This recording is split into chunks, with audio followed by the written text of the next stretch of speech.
Appreciate you all being here. Today at 1:16 p.m., the Fargo Police Department was dispatched to 2202 12th Avenue South in Fargo for the report of a male who had been shot. Upon arrival, officers quickly secured the scene, and the victim was transported to a local hospital. That victim was later pronounced deceased.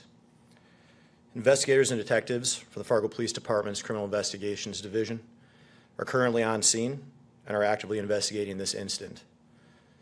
This investigation is still very new, and it's constantly developing.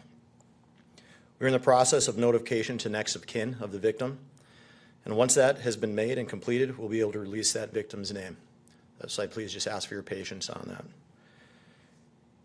If you have any details about this incident, please contact the Red River Regional Dispatch Center at 701-451-7660, or ask to speak with the shift commander when you do that. Anonymous tips can be submitted by texting keyword Fargo PD, all one word, all capitalized, and the tip to 847-411.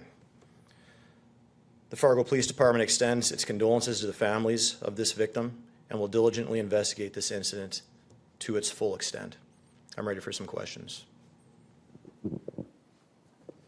Do you mind if I ask two? The first question, any suspects in this shooting yet, or anyone detained? The investigation is still ongoing. We are looking for persons of interest. We have one person of interest that has been detained.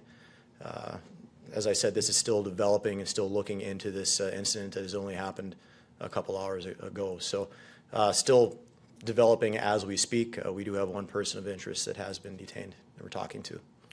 Can you say where that person was detained? That person was detained nearby, near the Arbors. Yeah.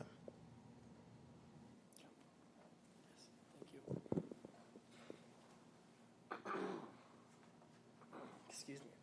So officers, when we were on scene, had guns drawn, surrounded two of the buildings at one point for, I don't know, hour, 2 hours.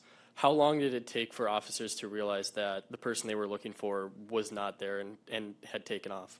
I'm not sure of the exact time it took for the officers on scene to know that. As you can imagine, when you go to a call for service where someone has been shot, there is a lot of information coming from many people that we have to try to sift through relatively quickly, try to determine if the scene is safe or not. And what the officers were doing when you saw that was exactly that. They were containing the situation and trying to just figure out what was going on, if we had any danger in that area. Can I ask one more? Thanks. Is the public in danger then? Do you have everybody you think is involved? Should people in that area be looking for somebody? Anything like that? As the initial press release stated, we believe that this victim knew the suspect or suspects, and so we don't believe there's an immediate danger to the public.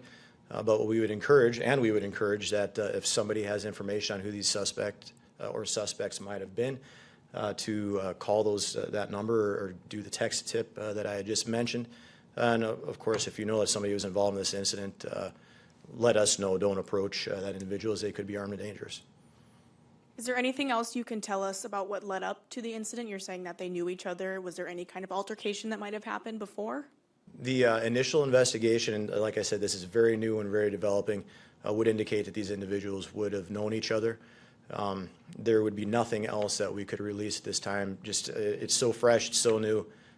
We have to be very, very careful what we say. I just have two quick questions. Yeah. How was the police presence at the Arbors shortly after the shooting related? Well, again, it's under current investigation. Obviously, when we were at that scene, there were some descriptions that might have been given out, and we were following up on those leads and finding people that might have matched that description or those descriptions. That's what was happening at the Arbors. And you mentioned one of the men detained was detained near the Arbors. Was he detained in the Arbors parking lot or just near I'm not sure exactly where at the Arbors, but somewhere by the Arbors or near the Arbors. Okay. And then in light of this being the third homicide in the Metro in the last week, what are the Fargo Police Department and other agencies doing to try to curb this violence? Well, the Fargo Police Department, and I can't speak for other agencies, but the Fargo Police Department is constantly looking at efforts to try to stop this type of violence.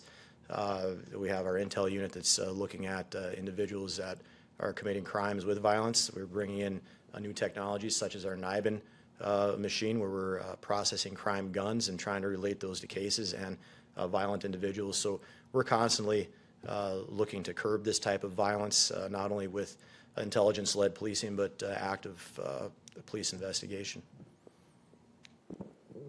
Two questions. Do you know who called 911? We heard the 911 caller left after reporting the shooting.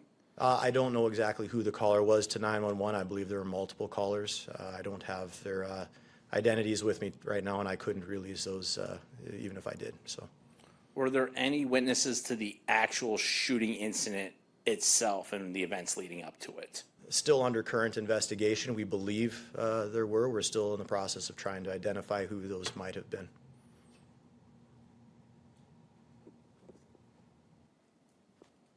All right. I appreciate all of your attendance. Thank you.